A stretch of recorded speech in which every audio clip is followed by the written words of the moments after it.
O mga kababayan, ngayong malinaw na illegal ang pagkaka-aresto ni PRRD dito sa ating bansa. Dahil lahat ng mga elemento mga kababayan sa kidnapping/arbitrary detention ay malinaw na naidokumento. Tapos kapag kung i-raise ito sa ICC mga kababayan, hindi ito tatanggapin at ina-acknowledge sa mga huwes ng mga ICC doon sa The Hague, Netherlands, ay posible mga kababayan nakasuhan ng gobyerno ng Pilipinas etong mga huwis ng ICC kapag magiging bias sila dito mga kababayan.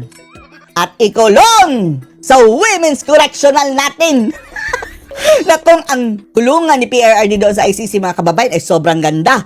Yung tatlong huwes mga kababayan, kung magiging bias sila, ay pwedeng kasuhan at ikulong dito sa Pilipinas sa kulungan ng mga babae na kung saan matutulog sila ng tayuan.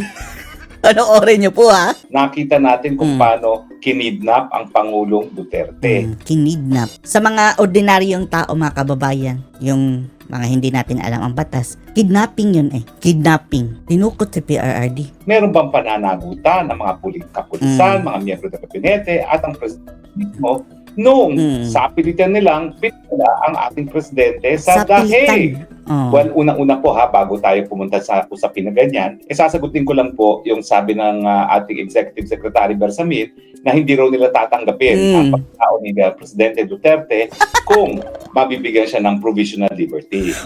Sino sila mga kababayan? Grabe no, mga demonyo. Kung mabibigyan daw ng interim release si PRRD at pababalikin dito sa Pilipinas, hindi daw tatanggapin ng gobyerno ng Agva. Ano yan? Hindi nyo papapasukin? Filipino citizen? Hindi papapasukin? Hindi tatanggapin? Haharangin nyo na naman sa airport. Ang delikado niyan mga kababayan, dyan sa kanilang mga statement. Baka magkatotoo yung sabi ni Sara Duterte na mukhang matutulad kay Ninoy Aquino na kung uuwi siya dito, mapapatay siya mga kababayan. Wag naman sana. Pero sinabi sa amin mga kababayan, nagbanta na. Hindi tatanggapin kapag uuwi si Digong ng ating bansa. Mga animal. Ang proseso po, sinabi ko nung isang araw, po pwedeng mag-apply for provisional liberty. Ang tignan is, flight risk ka ba? Anong krimen ikaw ang nasasakdal? Ano yung mga kondisyones? At kung may capacity ka ba para manakot ng mga testigo, Si PRRD, 80 years old na. Wala na nga siyang impluensya mga kababayan sa Pilipinas sa national government. Ang may impluensya ngayon si Bangag. Anong kinakatakot nila? Tapos ang susunod na tanong, saan? Kapag pwedeng sa Netherlands, pero syempre kung sa Netherlands, bakit pa sila hihingi ng provisional liberty? Narito na sila, Bagamat syempre, ganito. Libre lahat mga kababayan. Ang ganda ng tirahan. Kung may provisional release din sa Netherlands lang, gagastos pa sila. Samantalang sa loob ng ICC mga kababayan, mayroon pang doktor. Libre pagkain, security, aircon, facility. Kaso nga lang, mahirap mag-visit. Yung hawla, yung tinatawag natin Hilton Prison. Pero hindi nakapagtataka po ang sinabi ni S. Bersamin. Kaya nga nila kinidnap at pinadala sa The Hague dahil ayaw nila nasa Pilipinas sa Presidente Duterte dahil... Wag naman sana. Yung kutob ni Sara Duterte mga kababayan ni VP Inday na magiging Ninoy Aquino siya na sa airport pa lang mga kababayan. Galit na galit sinabi sa amin mga kababayan. Sila Bangag. Kasama si Vice President Duterte, siya ay napakalaking tinik sa kanilang kagustuhan na magkaroon na naman ng Marcos Forever Part 2. Diyos ko. Balak pang manatili dyan forever. Akala nyo kung ang gagaling. Yung mga performance mga kababayan. Performance. Mag-ambisyon kayong manatili dyan habang buhay kung ang ganda ng performance niyo mga nagba kayo. Hindi na po kami nagtataka, ES, na talagang hindi nyo patatanggapin ang pagkatao ni Presidente Duterte. Pero sa tingin ko, hindi rin kayo patatawarin ng taong bayan. Talaga. 80 anos. Lalo-lalo na si Nagba. Hoy, taga Mindanao.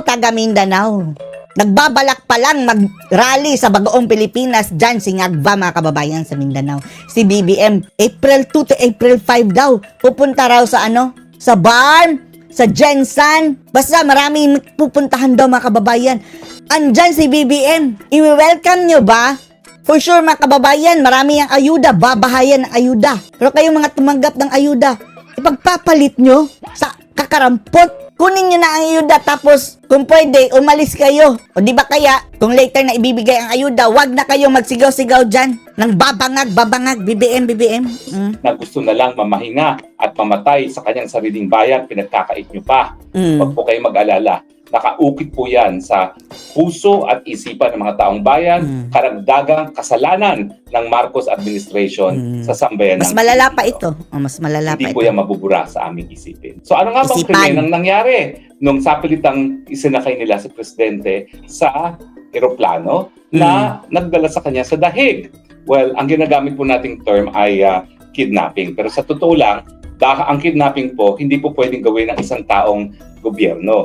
Kapag taong gobyerno po ang nanupil ng kalayaan ng liberty, ang tama pong krimen na nagawa ay yung tinatawag na arbitrary detention. Arbitrary detention. Ano ba yung mga elemento ng arbitrary detention? Number one, yung nasasakdal o yung taong gumawa ay isang taong gobyerno. Check. Dahil senatore PNP mga kababayan, under the instruction of the President. Element number 1, check. Dalawa, pinakait niya yung kalayaan ng isang tao, no? Dapat merong aktual na paghuhuli at restraint ng kanyang kalayaan. Check! Hindi pinalabas sa mga kababayan, Villamor Air Base. At doon pa lang sa airport, sinikil na ang kanyang kalayaan. Dahil hindi siya pwedeng makapunta ng kahit saan mga kababayan hinuli nila. Pangatlo, ito ay walang legal na basihan. Walang legal na basihan sa batas ng Pilipinas. Check! Hindi dumaan sa local So court. tingnan natin kung nandiyan Lahat yung mga elemento. ng mga element. Taong gobyerno ba, lahat ng gabinete at ang presidente na nagkonsyabahan, conspiracy Taong na gobyerno. pagkait ang kalayaan ng dating presidente Rodrigo Roa Duterte. Ang sagot, oo. Yep. Element 1, present. Present. Element 2, nagkaroon ba ng aktual na pagdedetene kay Presidente Hindi nga makalabas at hindi makapasok ang mga abogado. Duterte? Pati si Hanilet mga kababayan, lumabas ng saglit, hindi na pinapasok. Mabuti na lang at later on pinayagan. Ayun, napukpok niya ng cellphone yung babaeng humila sa kanya. Well, nakita naman natin sa video, tinanong nga ni Presidente doon sa Villamor, ako ba'y under arrest? Opo. Anong dahilan? Hindi nila naman Buti na lang may yung video. warrant of arrest ng ICC. Pero ang sinasabi nila, Interpol, ICC, pero wala pong kaduda-duda na nung panahon na yon hindi makakaalis Presidente doon sa Villamor. Arbitrary detention. Kasi sa katutak na pulis ang naroroon para siguraduhin na hindi siya makakaalis Thousands and thousands of police. doon sa Villamor.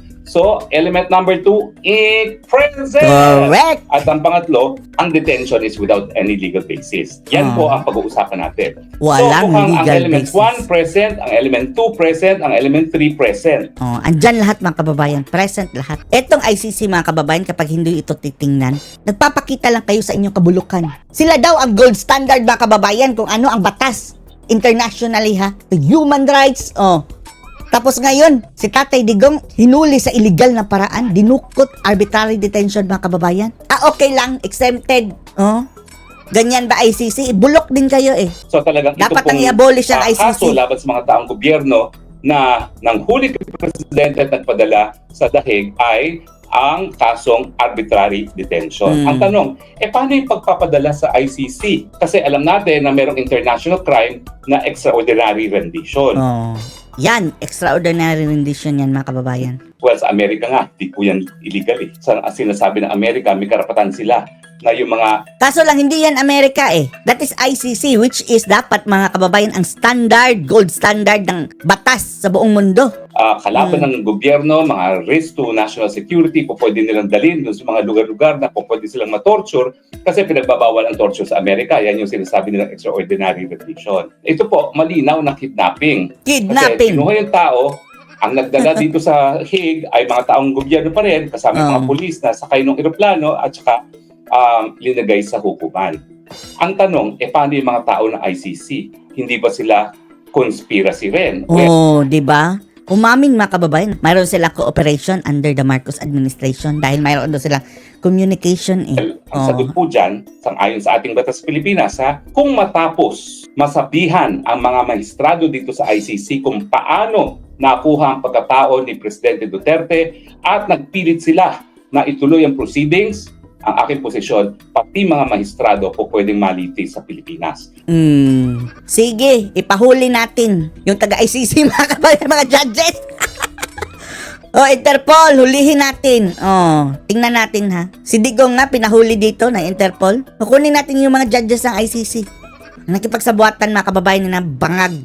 dahil sila ay magkakaroon na ng konsabahan, conspiracy na ipagkait ang kalayaan ni Presidente Duterte. Bagamat ang pamamaraan nga na nakuha yung kanyang jurisdiction sa kanyang pagkatao ay illegal through kidnapping. Pero sa ngayon, di pa natin alam. Kasi sigurado naman ako, ilalabas yung issue ng pagiging illegal ng paghuli sa kanya at titignan natin kung anong sagot ng mga maestrado. Totoo po na meron talagang provision sa Rome Statute na merong immunity yung mga opisyalis ng hukuman. Meron sila immunity doon sa Netherlands. Pero dito sa Pilipinas, wanted sila kung gayon. Kung ang korte naman mismo, ang ICC mismo, magbabaliwala kung ano nakasaad sa ICC. Bakit ang Pilipinas naman? I-honor yung immunity nila. Kaya yung pag nalaman na nila na illegal yung pamamaraan ng pagkuha sa kanyang pagkatao, pilit pa rin sila, alam naman nila. Maganda ito mga kababayan, tayo ang tutugi sa mga judges ng ICC kapag papayagan nila itong illegal na pag-aresto kay Tatay Sa Digong. batas ng Pilipinas, meron silang pananagutan. Paano natin sila makukuha? Well, kung kinidnap nila si Presidente, Kidnapin din! at dinala sa dahig, anong pipigil sa Pilipinas? Para kidnapin din sila, dalhin sa Pilipinas, litisin, Ngipin sa ngipin! kulong, di ba? Kaya nga po ako, ang sinasabi ko, daanin natin ang lahat sa legal na pamamaraan, pati yung pamamaraan ng paghuli sa isang akusado. Remember, it is the golden rule. Kung ayaw nila na kidnapin yung mga nagpakulong kay Presidente at dalhin sa Pilipinas, litisin at ikulong sa Correctional for Women, Yan! Mas maganda yan, yung tatlong babae, mga kababayan pa naman, Yun ang ikulong dito sa Pilipinas kapag hindi sila magtino, mga kababayan. Walang special, di kagaya nung selda ni PRRD doon na may TV pa. Dito, matutulog ng nakatayo. importante, igalang din nila yung karapatan ni Presidente Duterte at matapos mapruebahan na ang kanyang pagpapadala rito ay through kidnapping, arbitrary detention, dapat mag-order na palayain ang Presidente Duterte. Dapat lang. Anong masasabi nyo dito mga kababayan? Post your comments below.